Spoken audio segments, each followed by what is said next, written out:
নমস্কার, সুভদ্রা রান্নাঘরে সকল বন্ধুকে জানাই স্বাগত। আমি শিউলি। আজকে কিন্তু রান্না নেই। আজকে আমাদের বাড়িতে যে 700 বছরের পুরনো রেস্টুরেন্ট আছে, কেশব ভারতী প্রতিষ্ঠিত। তো ওনারই প্রতি বছর নিয়মিত আমাদের প্রতি বছর দোল চাঁচর উৎসব হয়। তো আজকে তোমাদের তারই কিছু মুহূর্ত তোমাদের সাথে শেয়ার করছি।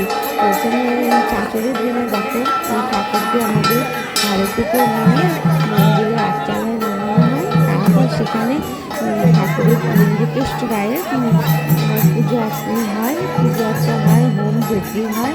তো সন্ধ্যে থেকে রাতে প্রায় 10টা অবধি ওটা চলে। তারপরে আমাদের কেষ্ট রায়কে দোলায় চাপিয়ে মন্দিরে 7 রাত ঘুমানো হয় ওনাকে। তারপরে এখানে নাড়া পোড়ানো হয় মন্দিরেই, আমাদের উঠোনের মধ্যেই নেড়া করা আছে, ওখানে নাড়া পোড়ানো হয়। বাচ্চারা বাজি ফাটায়, তো রং মশলা পোড়ায়, এসব করে খুব সুন্দর একটা অনুষ্ঠান হয়। তারপরে কিছু রায়কে আবার ঘরে দিয়ে শয়ন করানো হয়।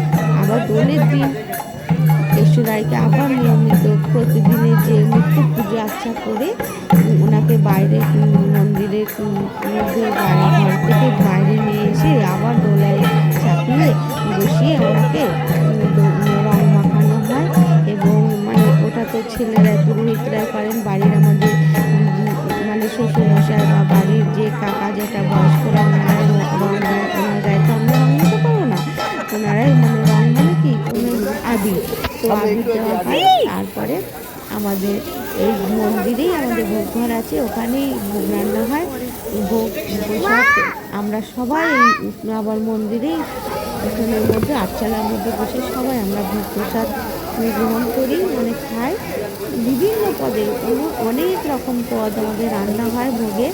তো পোলাও থেকে সাদা ভাত, অন্ন, আতপ চালের এবং সাদা মানে আমাদের গোবিন্দ কেষ্ট রায় রকমই রান্না হয়। তারপরে শাক, পায়েস, ভাজা, 5 রকম 7 রকম 9 রকম যেরকম ইচ্ছা বানানো যায়। তারপরে এই শুক্তো, চাটনি, মিষ্টি, সন্দেশ, বহু রকম আইটেম আছে, বহু রকম। তারপরে ইঁচড়, ফুলকপি, নানা রকম ভাজি, এসব আমরা প্রসাদ গ্রহণ করে সবাই যে যার ঘরে আমরা চলে যাই।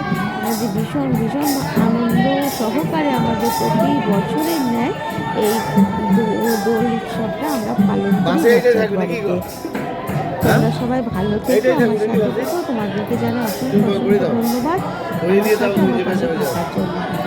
আজকের মতো তাহলে টাটা।